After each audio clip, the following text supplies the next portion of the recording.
নমস্কার। আজকে কবি কণ্ঠে কবিতা পাঠ, নৃত্য গীত ছন্দের যে আয়োজন, আজকে আমাদের মধ্যে যারা উপস্থিত হয়েছেন, কবি সঙ্গীতা ইয়াসমিন নমস্কার, কবি প্রবীর ভদ্র নমস্কার, কবি মধুমিতা ঘোষ এবং কবি রীতা পাকরাশি নমস্কার। আজকে ওদের আপনারা নিশ্চয়ই জানেন যে এই ধরনের অনুষ্ঠানে যে সমস্ত কবিরা আজকে আমাদের মধ্যে উপস্থিত হয়েছেন, তারা জেলার বিভিন্ন প্রান্তের বিভিন্ন পত্রপত্রিকায় তারা নিয়মিত লেখা তাদের বেরোচ্ছে। এবং আমরা যারা লক্ষ্য করেছি যে কবিরাও বলবেন এ বিষয়ে, কবিদেরও আমি প্রশ্ন রাখবো কবিদের কাছে, যে আজকে বহু সংকলন বেরোয়, কিন্তু সংকলনের ভিড়ে কবিরা হারিয়ে যান।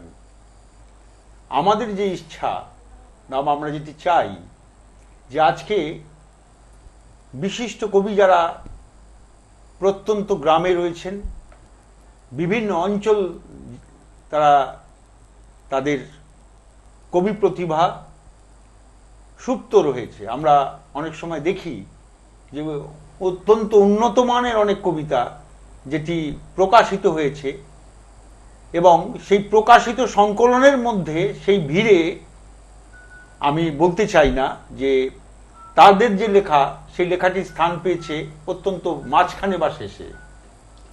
তা আজকের এই অনুষ্ঠান করার সবচাইতে বিশেষত্ব যেটা চাই, আমার কবি বন্ধু যারা রয়েছেন এখানে, তাদের কবিতা পাঠ হবে এবং আমাদের এই অনুষ্ঠানটা এইভাবেই চলবে। এবং আমরা চাইব যারা এই অনুষ্ঠানে অংশগ্রহণ করবেন তারা, আমাদের যোগাযোগ নাম্বার রয়েছে, সেই যোগাযোগ নাম্বারে যোগাযোগ করবেন। আমরা প্রত্যেককে স্বাগত জানিয়ে আজকের অনুষ্ঠান শুরু করছি। আমি প্রথমেই আমি কবি সঙ্গীতা ইয়াসমিন তার একটি কবিতা দিয়ে আজকের অনুষ্ঠানে শুরু করছি। আপনি একটি কবিতা সঙ্গীতা ইয়াসমিনকে বলুন। খবর, তুমি আসবে, এটাই ছিল খবর। ধূসর স্মৃতিতে ভেসে উঠল বহু ঘটনা প্রবাহ, যা আজও সমানভাবে উজ্জ্বল। প্রায় 20 বছরের ব্যবধান, অথচ স্মৃতিতে অমলিন। বহু যুগের অদর্শনের বেদনা ফুৎকারে যায় উড়ে তোমার আসার খবরে। কোথায় ছিলে, কেমন ছিলে, সব প্রশ্ন হয়ে ওঠে অবান্তর। তুমি আসবে, এটাই খবর। বাহ, কি সুন্দর তিনি যে সংবাদটি পরিবেশন করলেন, তার খবরের মধ্যে দিয়ে খবর। ধন্যবাদ তাকে। এবং আমরা চাইব আমাদের এই ধরনের কবিরা প্রতিনিয়ত ভাবেন তার সৃষ্টির মধ্যে দিয়ে নিত্য নতুন খবর পৌঁছে দিতে মানুষের কাছে। তা আমি ঠিক সেইভাবেই আমাদের পরবর্তী কবি যিনি রয়েছেন, আমি প্রবীর ভদ্রকে বলবো তার একটি কবিতা আজকে আমরা শুনব। আমার একটি বই প্রকাশিত হয়েছে, কিছু কথা কিছু অনুভূতি। তার থেকে আমি একটা ছোট্ট কবিতা আপনাদের পাঠ করে শোনাচ্ছি। অবুঝ যন্ত্রণা। আমি যখন তোমার বুকের মাঝে ছিলাম, পৃথিবীটা আমার ছিল। তোমার শরীরের গন্ধে আমি ঘুমাতাম। অনেক দিন হলো আর তো গন্ধ পাই না। বড় স্যাঁতস্যাঁতে ভিজে ভাব এখানে, চারিদিকে জমাট অন্ধকার। আমার কষ্ট হয় মা, বড় একা লাগে। শেষ যেদিন তোমাকে দেখেছিলাম, তুমি বলেছিলে তাড়াতাড়ি ফিরিস বাবা। আমি ফিরেছিলাম আবার তোমার কাছে, তবে নিথর রক্তাক্ত হয়ে। ওরা যখন কফিনে বন্দি করলো, তোমার শূন্যতা দেখেছিলাম। সেই থেকে আজও একা আমি। তুমি এখন কি করছো মা? নিশ্চয় সন্ধ্যাবেলা এখন, নামাজের সময় বোধহয়। এখানে তো কিছু বোঝা যায় না। মাস বছর দিন রাত সব একাকার।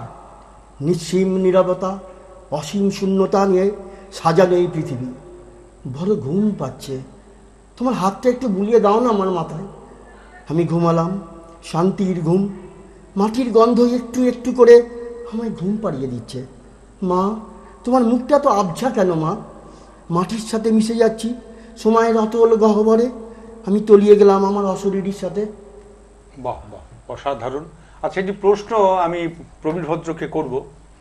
আপনি তো দীর্ঘদিন লেখালেখি করছেন এবং আপনার সংকলন, আপনি সংকলনটা একটু দেখান আমাদের আমার কবি বন্ধু যারা রয়েছেন তারা একটু দেখবেন। ছোট করে বলি, আমার আমার এই সংকলনটি গত জানুয়ারি মাসে প্রকাশিত হয়েছে। আমি খুব সামান্য দিন আছি, বেশি দিন আমার লেখালেখিটা আমার খুব সীমিত দিন, কিন্তু তার মধ্যে একটু চেষ্টা করেছি আপনাদের অনুভবের মাঝে আমি নিজেকে একটু ছাই করে নেওয়ার। তো আমার এই সংকলনে 8টা লেখা আছে মন হাসির টানে, এবং এর সাথে অত্যন্ত অনেক কিছু কিছু খ্যাতনামা লোক আছেন, কবি আছেন, কবি বৈজয়ন্তী রাহা আছেন, অনেকে আছেন, কৃষ্ণা বসুর এতে এটা হয়েছে লেখনীটা। তো সেইটাই আমার ছোট্ট একটা অসাধারণ অসাধারণ। আমি এই কথাটাই বলতে চাইছি যে কবিতার নিজস্ব সংকলন বের করছেন, কিন্তু কবি দৃশ্যমান হচ্ছেন পাঠকের কাছে এই অনুষ্ঠানের মধ্য দিয়ে।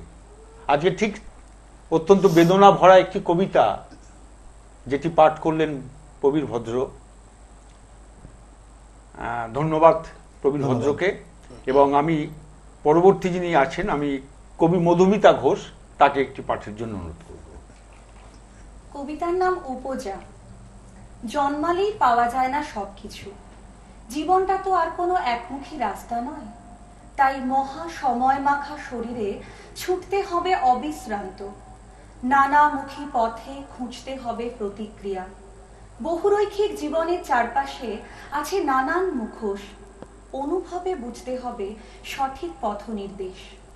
অজানা পথের বিভ্রান্তিতে হয়তো সামনে এসে দাঁড়াবে মৃত্যু, মৃত্যুতেই পাওয়া যাবে পৃথিবীর গভীর রহস্যের চাবিকাঠি। সেই গোপন চাবি দিয়েই খুঁড়ে বের করব অমৃত বৃক্ষের শিকড়, যেখানে জন্মাবে বিবেক, বিক্রম আর বিচক্ষণতা। বাহ, অসাধারণ। কবির এই যে আত্মপ্রত্যয়, এবং মধুমিতার ঘোষ সম্পর্কে বলতে গেলে আমাকে একটু বলতে হবে, মধুমিতা দীর্ঘদিন তার লেখার মধ্যে রয়েছে এবং বিভিন্ন কবি সম্মেলনে আমরা মধুমিতাকে পাই। এবং আমি মধুমিতাকে বলবো, আপনার বেশ কয়েকটি সংকলন আমি পেয়েছি হাতে, তার মধ্যে কয়েকটি নাম আপনি বলুন যেখানে লেখা দিয়ে।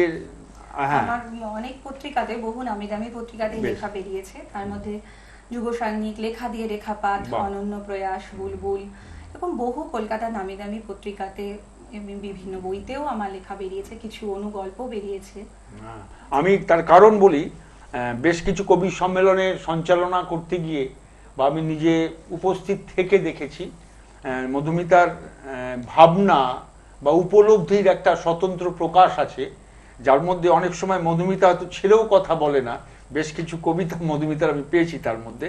তা আজকে যেটি মধুমিতার আমাদের শোনালেন, আমি পরবর্তী মধুমিতার কাছে আমাদের প্রত্যাশা আরও বাড়লো, এবং বাদবাকি কবিদের আপনাদের কাছে তো সতত প্রত্যাশা থাকে আমাদের।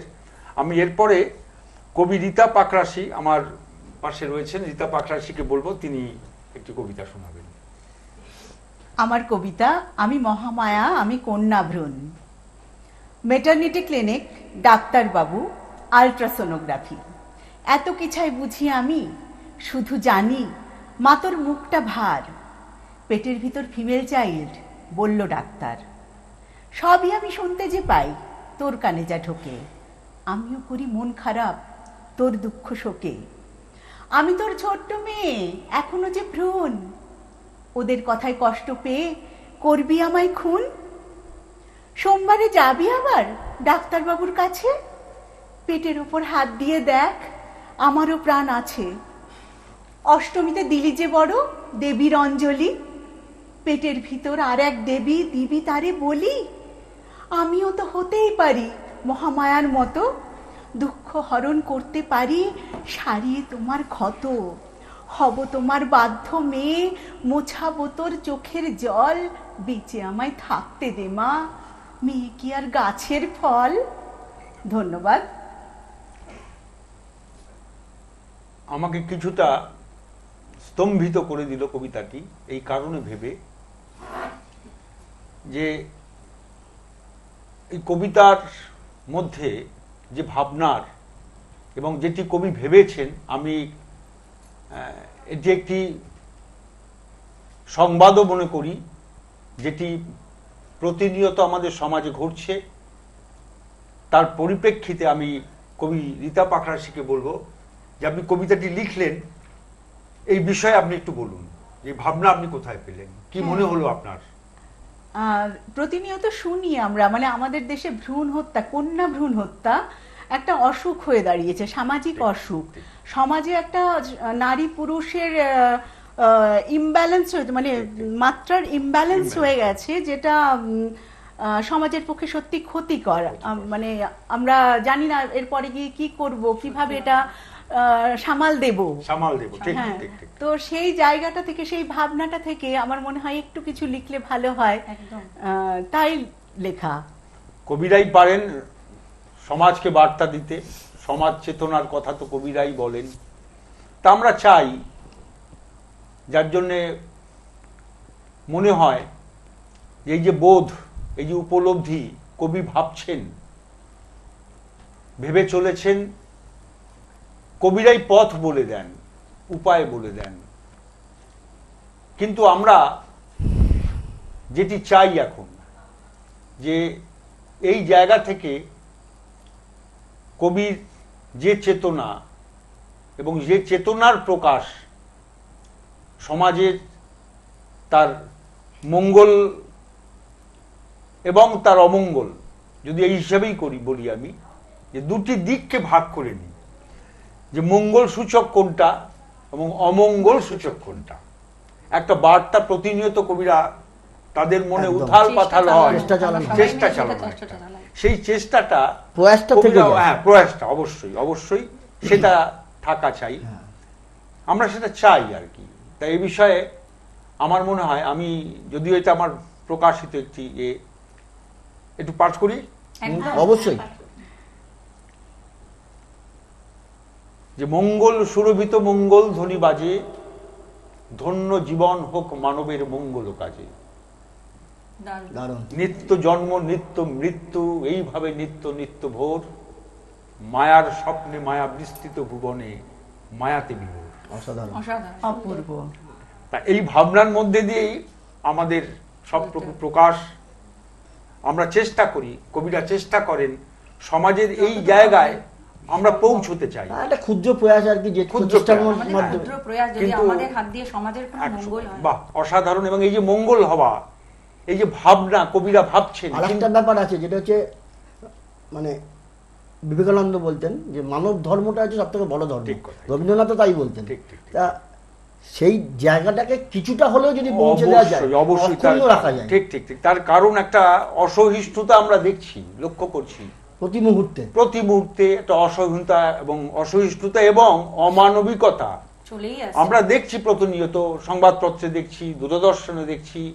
এবং এক্ষেত্রে আমি কবিদেরই বলবো, এবং আমার মনে হয় আমরা দেখি প্রায়শই যে আজকে কোনো গল্প বা কোনো, এখন দূরদর্শনের আমাদের আমরা যাই বলি না কেন, তার একটা সীমাবদ্ধতার মধ্যে, তার একটা আকর্ষণের মধ্যে আমাদের থাকতে হচ্ছে। এবং দেখছি আমরা যে পারিবারিক হিংসার কথা বলছে, কিন্তু এর থেকে মুক্তির উপায় কোথায়? কবিরা ভাবছেন একটু কাছাকাছি যাওয়া, বড় হাতিয়ার নেই এবং আমি আর কিছু নেই, সেই ভাবনা থেকে নিয়েই। এবং আজকের এই অনুষ্ঠানটাও আমরা ধন্যবাদ জানাবো সিটিএন টিভি এবং আয়োজক যারা নিবেদক এই অনুষ্ঠানের, যে আজকে এই জায়গাতে কবিরা ভাবছেন প্রতিনিয়ত, সেই ভাবনার জায়গা থেকেও আজকে আরো ছড়িয়ে পড়ুক এই ধরনের অনুষ্ঠানের মধ্য দিয়ে। এবং আমি আবার একটু ফিরে যাব কবি সঙ্গীতা ইয়াসমিনের কাছে, আরেকটি কবিতা আমি শুনতে চাইব। আমার দ্বিতীয় কবিতা, এক চিলতে ঠাঁই। ওরে ও বিধেন, যাসিস কনে হনহনিয়ে, আয় না একটু ইদিক পানে, তর লগে দুইটা মনের কথা কই। বুড়া হইছি, চোখের আলোখান নিভি যাতেছে, শরীরে জুট নাই, পেটে ভাতও নাই, কোনো রকমে পড়িয়াছি এক কোণে। তোরা সব পাটিওয়ালা লোক আছিস, তোদের লগে কথা কইলে মনে আরাম পায়। কত বুঝিস, কত জানিস, তোর লগেই তো কথা কন যায়। তবে বাপ, মনের মধ্যে হাজার প্রশ্ন লড়াচড়া করে যে দিন রাত। তাহারে বাপ, শুনলাম তোরা ফের জবর জিতছিস, তবে চারিদিকে এত রক্ত কেনে? লোকে বলছে কেনে তোরা রক্তের নেশায় মাতাল? এসব কি কথা বা? ভোটের লেগে কত কথা বলছিলি, এবার জিতলে পরে আমরা মাথার উপর ছাদ পাবো। মা বাপ মরা লাতিনটাকে নিয়ে থাকি, বড় ভয় করে রে বাপ। চারদিকে শুধু যে শ্যাল কুকুর ঘুরি বেড়ায়। গরিব হতে পারি, পেটে ভাত না থাকতে পারে, কিন্তু মানুষ তো বটে। সম্মানটা মোদেরও কম লয় রে বিধেন। ও বিধেন, বাপ আমার একখান ছাদ, শুধুমাত্র একখান ছাদ দে না বাপ। মাথার উপর একখান ছাদ, লাতিনটার লেগে একখান, তর লগে কথা কওনে বড় আরাম।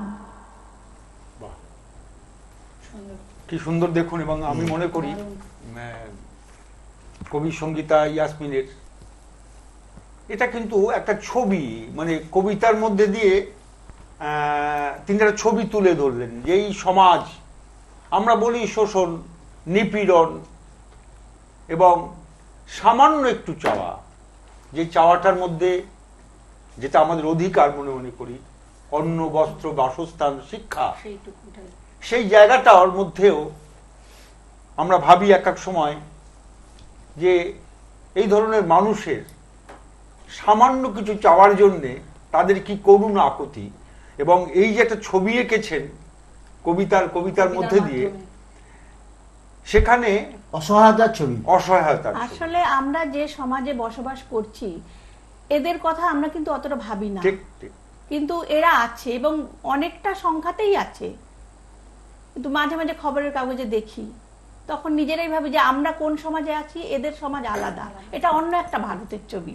বাহ, তো সেটাই মানে সুন্দর। মনের মধ্যে খুব অনবরত রক্তক্ষরণ খুব চলছে। সুন্দর কথা বলেছেন যে ভারতের মধ্যে আর একটা ভারত আছে, যে ভারতে ক্ষুধা আছে, ছাদ নেই মাথার যে উপর, ভারতে শিক্ষা নেই, শিক্ষা নেই, যে ভারত কুসংস্কারে আচ্ছন্ন হয়ে আছে, যে ভারত এখনো জাগেনি, কিন্তু তারা জাগবার চেষ্টা করছে। তাদের জাগাতে হবে। কবিরা চান তারা জাগুন, তাদের মধ্যে চেতনা এবং বোধ। পাঠক সমাজ আরো জানুন, পাঠক তাদের সমাজ কথা। জানুন, খুব সুন্দর কথা বলেছেন, পাঠক সমাজ জানুন।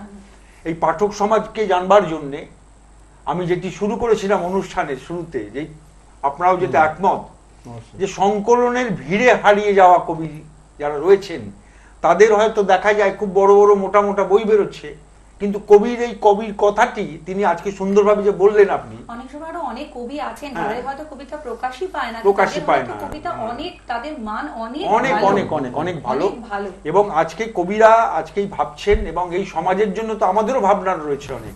আমরা চাই প্রতিনিয়ত এই ভাবনাগুলো মানুষের মধ্যে ছড়িয়ে দিতে। আচ্ছা, আমি একটা পলাশবাবুকে ছোট্ট কথা জানাতে চাই এবং ধন্যবাদ দিতে চাই সিটিএন টিভিকে, যে আমাদের মতো কবিদের, আমরা যারা মানে সামনে আসতে পারি না, পেছনে থাকি পর্দার অন্তরালে, আমাদের নিয়ে আসার জন্য আপনাকে এবং সিটিএন টিভিকে অসংখ্য ধন্যবাদ। না, ধন্যবাদ আপনার না, আমিও বলি এটা ধন্যবাদ অবশ্যই, তার কারণ বলি যে এই উদ্যোগটা আমরা চাই। আমি কেন বলি, আমি বিভিন্ন লেখার মধ্যে থাকি, আপনাদের প্রত্যেকেই হয়তো অনেকের সময় দেখেন, কিন্তু আমার একটা ভাবনা চিরাচরিত থাকে যে এই যে কবিদের এই লেখাগুলো, কবিরা মানুষের কাছে পৌঁছোক। এবং আজকে অনেকে দেখছেন এই যে এত ভালো সুন্দর কবিতা কবিরা লেখেন, এই সংকলনের কথা কেন বলি, সরাসরি পাঠকদের সাথে, সরাসরি দর্শকের সাথে, সরাসরি মানুষের কাছে কবিরা পৌঁছন, এবং আপনাদের যেন আমরা পাই। আচ্ছা, এবার আমি মধুমিতা ঘোষকে একটি কবিতার কথা বলবো, তিনি পাঠ করবেন। এই কবিতাটা একটু জীবন সংক্রান্ত। হ্যাঁ, একটু সময় আমাদের কমে আসছে। চতুষ্কোণের একীকরণ। চতুষ্কোণে বিভক্ত জীবন, কিছু বলতে পারে না উত্তর দিশা, তাই শুধুই লিখে যাওয়া নিরন্তর।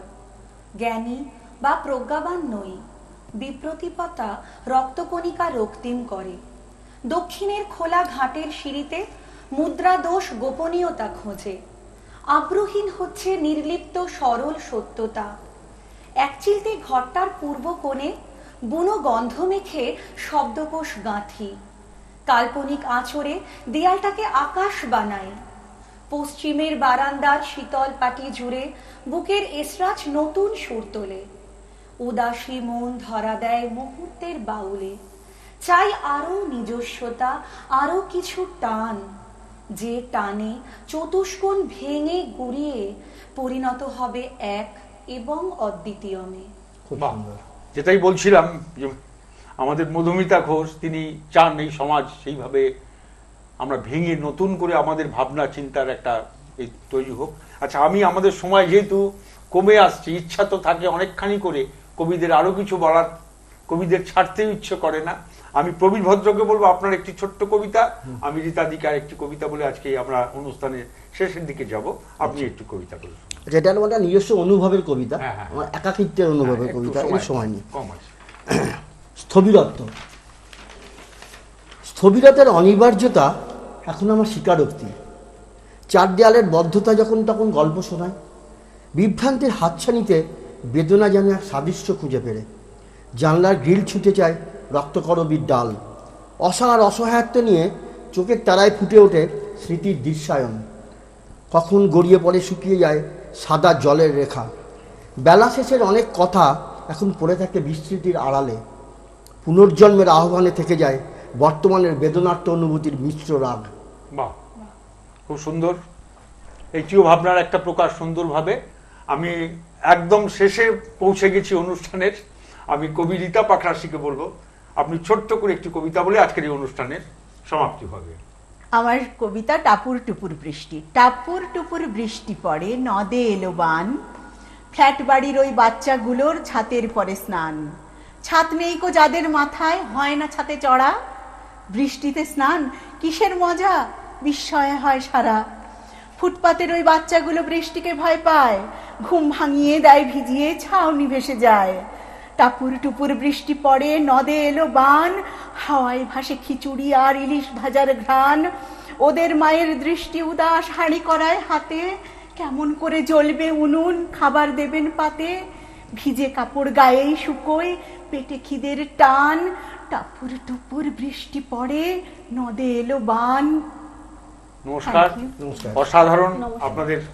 আমাদের আবার দেখা হবে অনুষ্ঠানে ঠিক বৃহস্পতিবার রাত 8:25 প্রত্যেক কবিকে আমাদের আবার আপনাকেও শুভেচ্ছা। এবং সিটিএন আপনাকেও টিভিকে ধন্যবাদ। অসংখ্য ধন্যবাদ আমাদেরকে সুযোগ করে দেওয়ার জন্য।